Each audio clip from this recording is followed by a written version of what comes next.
Hi Daphne. All right, here's your past life spread.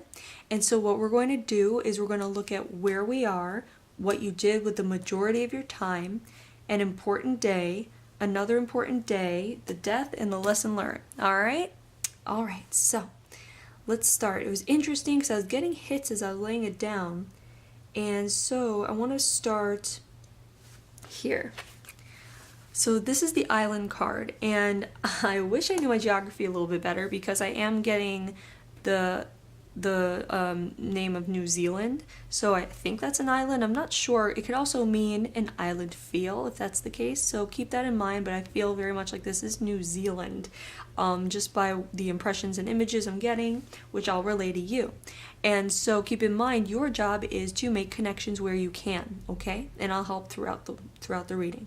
So let's go from here. So we're in New Zealand, and I don't feel like the majority of this is going to take place really in a city or even the hub of a town. I feel like this is more out in areas where you come across wildlife, because I have this, when I was laying this, I had this like feeling of horses and animals involved. So we're going to get to that, I think, soon. There's going to be something here. But in the meantime, this card is the con card, and it's what you do with the majority of your time.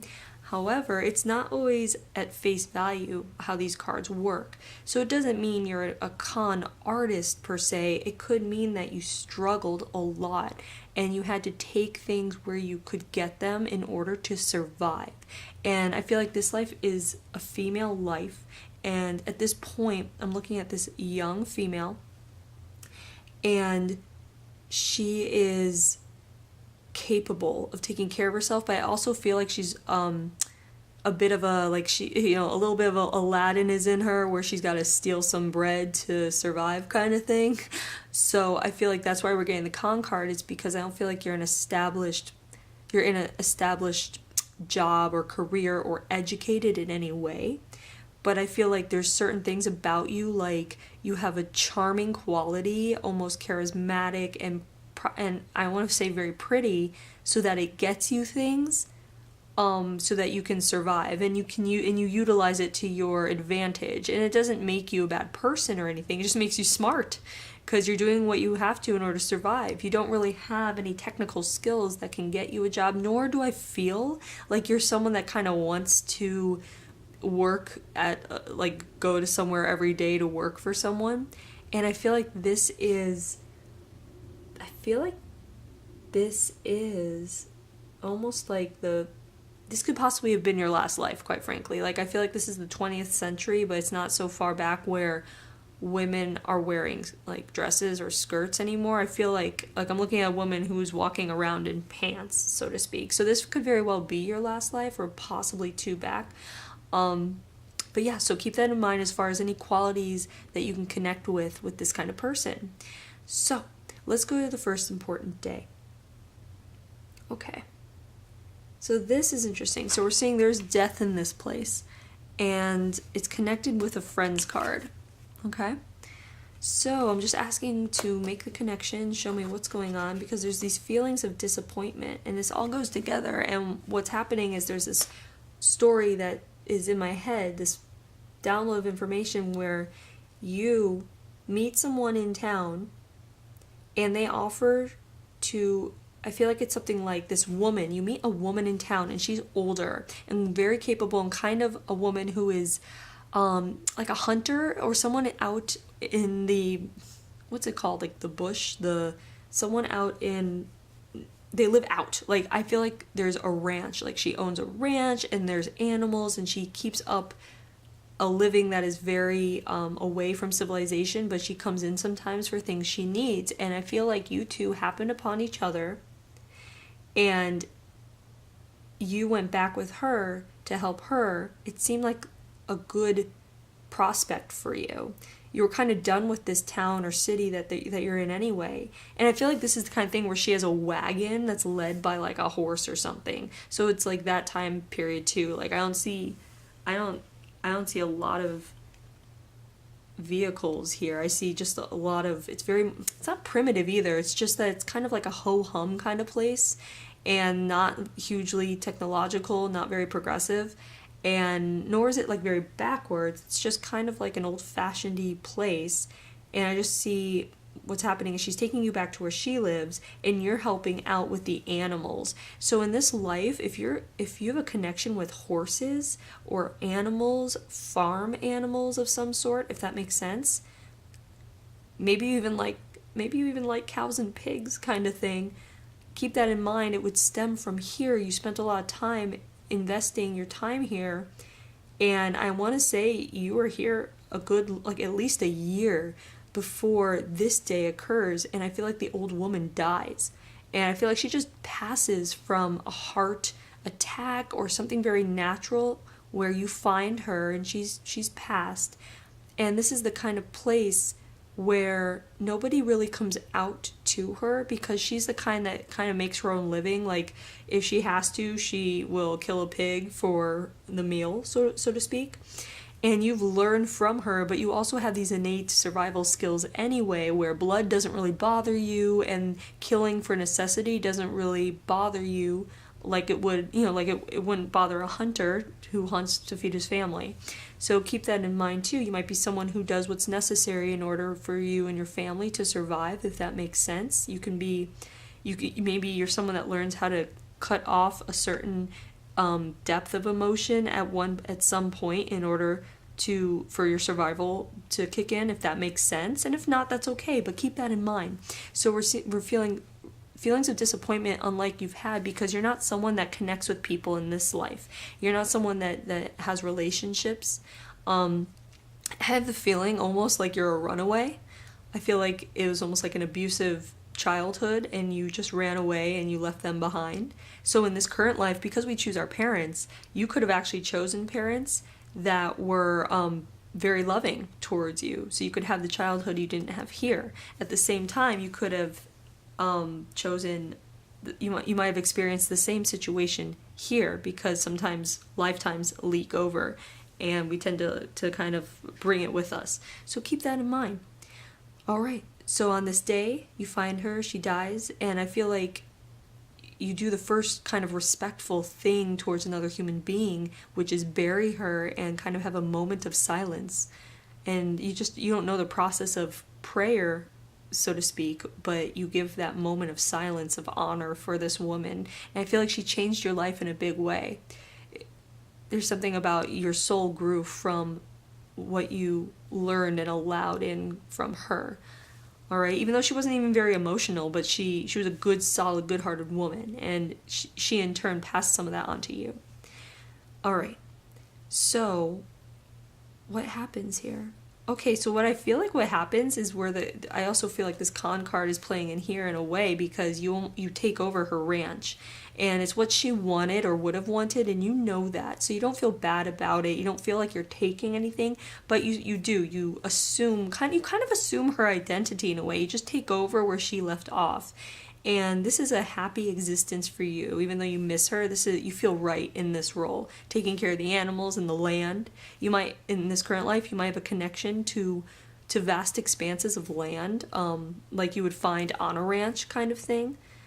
You know how some people have, they love the beach or they love the jungle or something like that, but I feel like if you have any connection to land, it could very well be the kind of land you find on a ranch. Maybe a forest out on the perimeter, but like something about plains or something about like grassy meadows and things like that might call to you. So keep that in mind. All right. So this next important day, there is a birth, family, joy. So we have the birth card with a family card and the feelings of joy. And it's really funny because this does not feel human. I really feel like this is a day when you are helping with the birth of a calf or like you're helping a mother horse or cat or cow or something. There's a large animal and you're helping with a birth.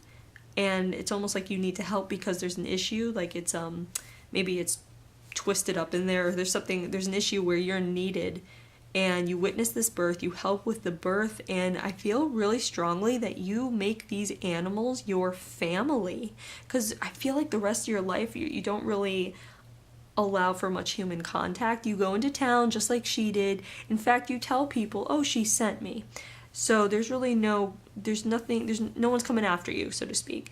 And you live this life where you come home to your animals. I feel like you really bond. I feel like there's like something with the horses, so just keep that in mind.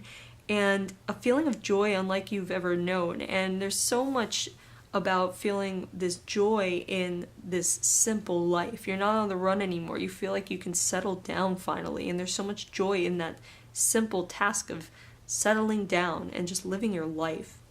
It's almost like you can take a breath for the first time, and that's really nice. So we'll go to your death, and this is a water card. So this can mean a lot of things. It can mean drowning. It can mean it can mean a tsunami, so there's so much that can happen with water, and I feel very strongly that there's a flood that happens. So I feel like the ranch or wherever you live, the farm is flooded, and torrents of rain, it's where it started overnight, and you kind of woke up to this hazardous emergency that you really didn't know how to handle. She would have known, but you really didn't know how to handle. And I feel like this isn't too long. I feel like maybe it's a decade or 15 years up the road from when this happens since her death. Maybe a decade later that this occurs. So you're still pretty young, and all you can think of is saving the animals.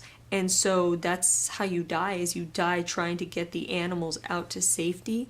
And it's kind of traumatic. It's a kind of a bit of a traumatic death for you, because it's not so much about you. It's about knowing that not all the animals are going to make it, but enough do. So it's a weird, bittersweet death. And I feel like it's at nighttime. I'm just seeing like nighttime and water and in a barn area. I want to say it's like indoor and outdoor, like a barn, how it's open and there's indoor outdoor kind of thing to it. And so I feel like you release most of the animals, but it's still very like harrowing. And anyway, that's your death. So in your current life, if you experience anything like, if you really don't like driving in the rain like big time, that can be from this. If you are someone who doesn't like to get in deep water, or you used to have what's called, it used to have anxiety of going into the deep end of the pool or something as a kid, something like that, keep that in mind too. What else? This might make you very overprotective about others who are out driving in the rain. Maybe you are someone who's like, get out of the rain, or don't drive, or please be safe kind of thing, which I guess is common enough, but just keep that in mind. What else? I feel like there's something else about this connected, which is what happened. So like if you have issues with your lungs, or getting bronchitis or pneumonia, if you're someone that does get or has gotten bronchitis or pneumonia, or gets a cold easily, or if there's anything wrong with your lungs at all, if you know about this, it could be connected with this as well. Now, the lesson is the let go. And it's really interesting, because that's what kind of had to happen in order for all of this to occur, is you had to let go of your lifestyle of being a nomad, of being someone who wasn't settled down, who didn't take a job. You had to let go of that notion of yourself in order for this amazing relationship and life to happen to you.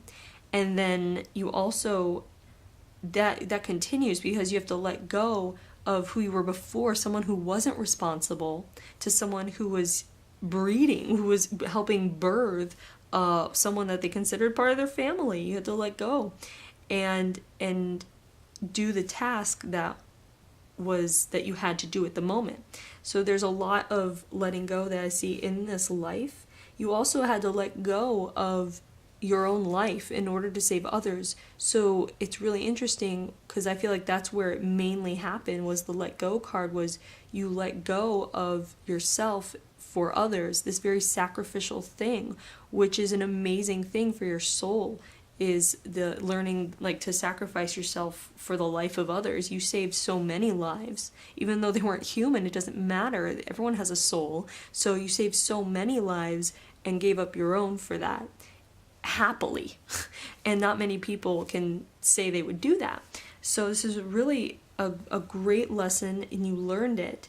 And there's also a feeling of letting go of control in the sense. So if you find in this life, if you have a controlling nature about certain things, there can be a lot learned from allowing yourself to let go of certain matters where you feel you have to control it in some way. And that allows for expansiveness and growth. And so that's what I got for your past life. I hope you enjoyed it. I certainly did. And have a great day.